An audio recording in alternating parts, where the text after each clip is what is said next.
दोस्तों आज जो कॉमिक्स हम पढ़ेंगे उसका नाम है आतंकवादी कूचक्कर। और इसका हीरो है दारा।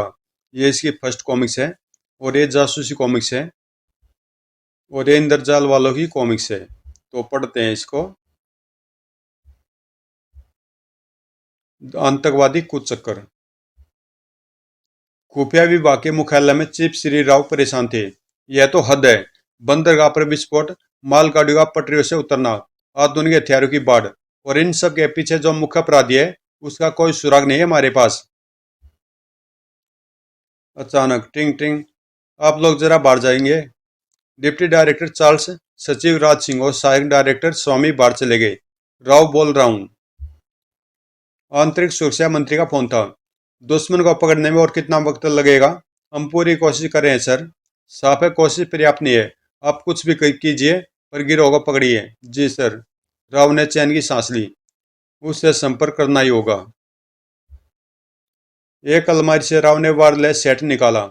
उत्तरी पहाड़ों में एक रमणीय स्थान पर राणा विक्रमवीर सिंह का विश्राम गृह था।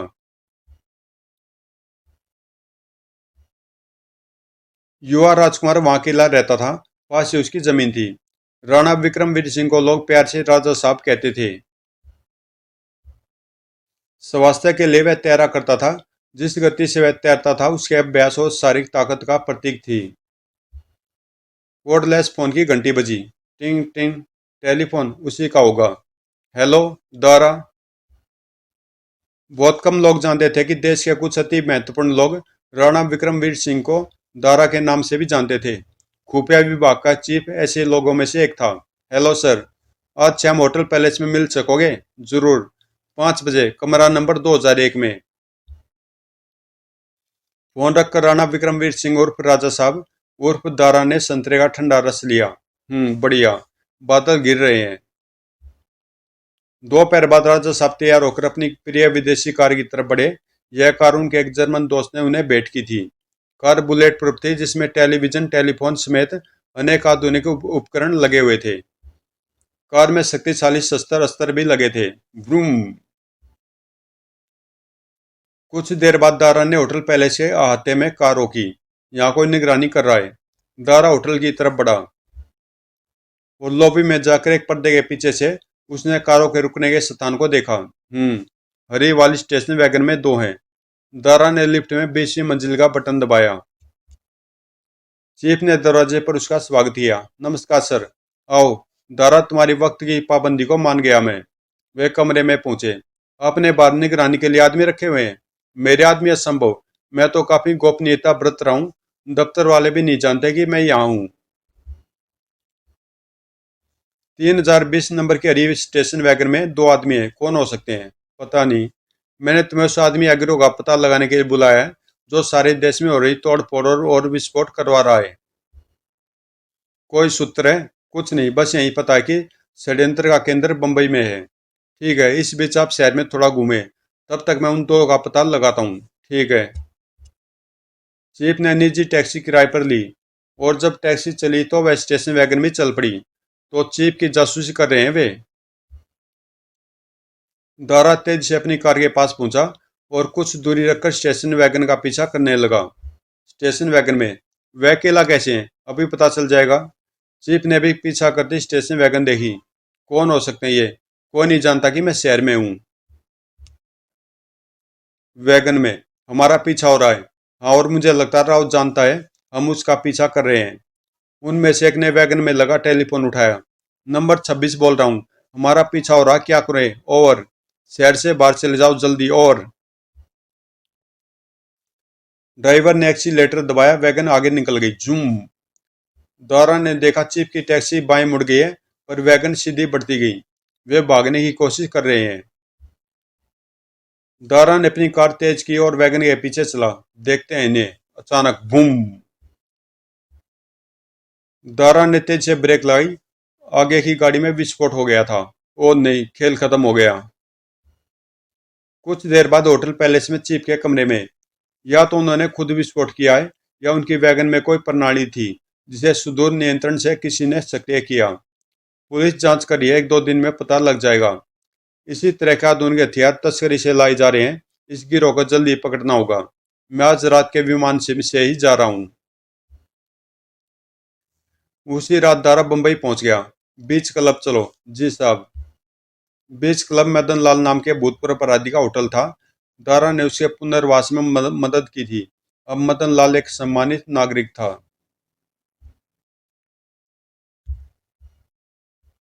इस क्लब में धनी और प्रभावशाली लोग आया करते थे। अरे कितना सुखद आश्चर्य है।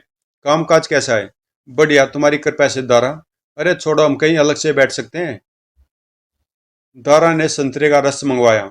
मदन, तुम्हें कुछ अंदाजा है कि तस्करी से देश में शस्त्र लाने के पीछे किसका पैसा है? पता तो नहीं है, पर कोशिश कर सकता हूँ। एक विदेशी नागरिक अकेला बैठा है, उसे जानते हो? दारा ने मुड़कर उसी तरफ देखा। वह आर्थर है, कूटनीतिज्ञ और भूतपूर्व सैनिक। एक शेख है जो उससे हमेशा मिलता है। शेख का ट्रांसपोर्ट का काम है और हाल ही में उसने राष्ट्रीय राजमार्ग नंबर 1 पर यहाँ से लगभग 300 किलोमीटर दूर बड़ी जायदाद खरीदी है। कोई पिछला रिकॉर्ड है शेख का? कुछ नहीं, पर 3 साल में उसने बहुत पैसा कमाया है। तुम उसकी जमीन पर ले जा सकते हो मुझे आज रात। तुम चाहो तो अभी चल सकते हो। थोड़ी देर बाद दारा और मदन राजमार्ग पर थे। सवेरे 5 बजे तक हम पहुंच जाएंगे वहां। यह बढ़िया रहेगा। सारी रात वे चलते रहे और भोर से पहले अपनी मंजिल पर पहुंच गए। वह गोदाम है। मैं यहीं उतरूंगा, तुम आगे जाओ। आधा घंटे बाद मुझे ले लेना। मदन कुछ कह पाता उससे पहले दारा अंधेरे में गुम हो गया था। इतनी फुर्ती! दारा ने देखा दरवाजे पर दो आदमी ऊँग रहे थे। इन्हें सोने ही देना चाहिए। दरवाजा खोलकर वह चुपचाप अंदर चला गया। टॉर्च की रोशनी में उसने लकड़ी की बड़ी बड़ी पेटियां और बंद माल करीने से लगा देखा। दारा ने उनमें से कुछ को देखा। मशीनें, अनाज। वह माल के पीछे की तरफ गया। इस तिरपाल के नीचे क्या होगा? हे भगवान, राइफलें, मशीन गन, बारूद! दारा को पैरों की आवाज सुनाई दी। वह तेजी से मुड़ा। दोनों पहरेदार उसकी ओर बंदूक ताने खड़े थे। यह बंदूकें पसंद आई? इसे एक दे देनी चाहिए। प्रस्ताव के लिए शुक्रिया। दारा तेजी से झपटा। वे समझ ही नहीं पाए। आह! ऊ! झुम! उई! आह! दौड़! और अगले पल दोनों पहरेदार जमीन पर पड़े थे। अब नींद पूरी कर लो। दारा ने हथियारों के फोटो लिए। बहुत माल है। और बक्सों के भी। और ये निंद्रा मगन सौंदर्य है। दारा ने बाकी बक्से देखे। अचानक ब्लुप ब्लुप! ओह! उसने जेब से माइक्रोमीटर निकाला जो विस्फोटक संयंत्रों का पता लगाता था, खासकर दूर नियंत्रक विस्फोटकों का। Blip blip! यहीं कहीं बम रखा हुआ है।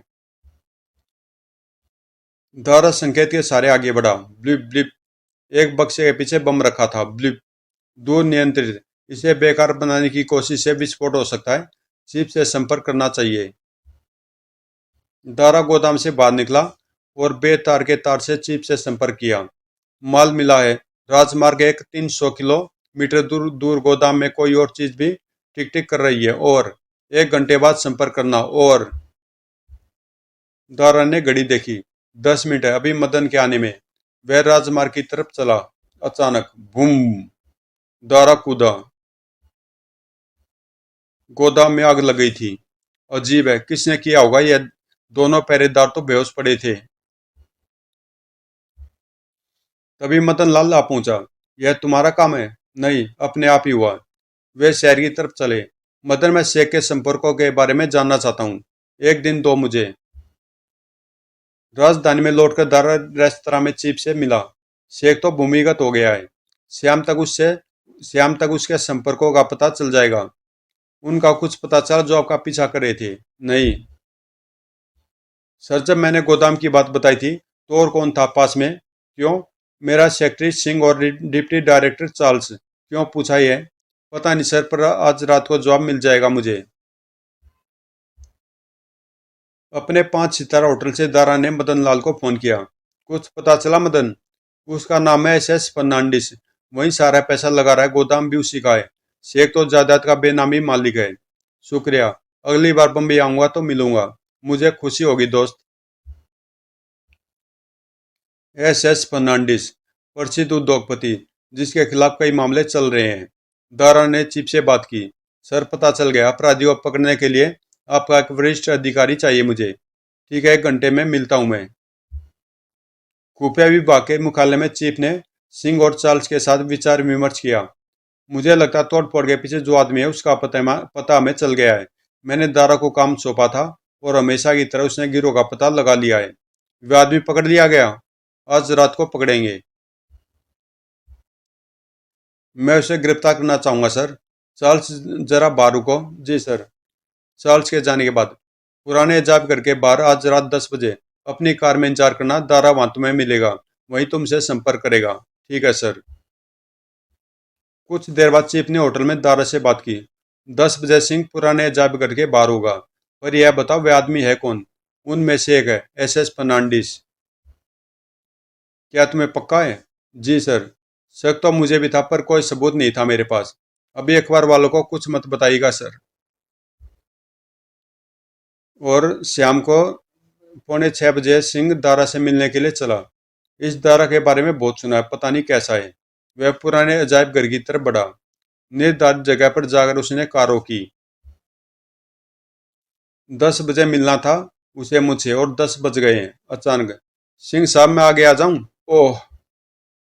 पीछे की सीट पर बैठे दारा ने सिंह को चौंका दिया। मैं दारा हूं। कैसे? दारा आगे आने के लिए बाहर निकला। तभी 3 आदमी उस पर झपटे। पकड़ो इसे। दारा में बिजली की सी तेजी आ गई। ओह। दारा प्रशिक्षित कराटे विशेषज्ञ था। ग्लुप। हमलावरों पर भारी पड़ रहा था वह। ओह। उसने तीनों को कुछ क्षणों में बेहोश कर दिया। तभी चौथा बार आया। उसने सिंह को बाहर खींचा और उसके सिर पर वार किया और पिस्तौल निकाली। पर उसे पल भर की देरी हो गई। ओह। दारा ने उसकी गर्दन पर लात मारी। धौड़। वह बेजान सा जमीन पर जा गिरा। आप ठीक है ना सिंह साहब? लगता बच जाऊंगा। आह मेरा सिर। दारा ने उसे सहारा देकर कार में बिठाया। चिंता मत कीजिए। दारा ने उन चारों को पिछली सीट पर डाल दिया। अब चलें। और SS फर्नांडिस के आलीशान मकान की तरफ चला। फर्नांडिस? हैरानी हो रही है। फर्नांडिस खुफिया विभाग के लोगों से बैठक में मिले। इस वक्त क्या काम है? आपको हमारे साथ हमारे दफ्तर चलना होगा। फर्नांडिस ने सिंह की तरफ देखा, फिर दारा की तरफ। उसने कोई प्रतिरोध नहीं किया। ठीक है पर तुम गलती कर रहे हो। मैं परिणाम भुगत लूंगा। वे दरवाजे की तरफ बढ़े। दारा से हथकड़ी लगानी चाहिए। जैसी तुम्हारी मर्जी। यह लो। और पिस्तौल मुझे देकर इसे हथकड़ी लगाओ। ठीक है। सिंह सावधान रहना। तभी चाबी मुझे दो और पीछे हट जाओ। अरे तुम्हारा काम खत्म हो गया दारा। दारा नजदीक आया। रुको वरना गोली मार दूंगा। तो तुम हो दुश्मन के एजेंट। तुमने चीफ का पीछा करने वाले अपने आदमियों को खत्म किया। मुझे मारने की उम्मीद में गोदाम वाला बम चलाया। और आज 4 गुंडों से मुझे मरवाना चाह। समझदार हो। पर एक चीज के लिए मैं शुक्रिया कहना चाहता हूँ। अब तक मुझे पक्का नहीं था कि इस घोटाले में फर्नांडिस का हाथ है। सिंह तुमने मेरा भेद खोल दिया मूर्ख। कोई कोई फर्क नहीं पड़ता। फर्नांडिस हम देश छोड़ रहे हैं और कुछ बताने के लिए दारा नहीं बचेगा। तुमने यह बात नहीं सुनी कि दारा को कोई नहीं मार सकता। सिंह ने घोड़ा दबाया पर पिस्तौल खाली था। उह क्लिक। मैं तुम जैसा मूर्ख नहीं हूं। गद्दार। घुम। चीफ अपने आदमियों के साथ पहुंच गया। इन्हें गिरफ्तार कर लो। कमाल कर दिया दारा। बहुत बहुत शुक्रिया। धन्यवाद सर। मैं देश के लिए कुछ भी करने को तैयार हूँ। अगले दिन दारा राजा साहब बनकर अपने पहाड़ी स्वर्ग में पहुंच गया। आज रात वर्षा होगी। तो दोस्तों ये कॉमिक्स यहीं पे समाप्त होती है। दारा की पहली कॉमिक्स थी। इसके आगे भी और भी कॉमिक्स हैं। तो मिलते हैं किसी अगली कॉमिक्स में।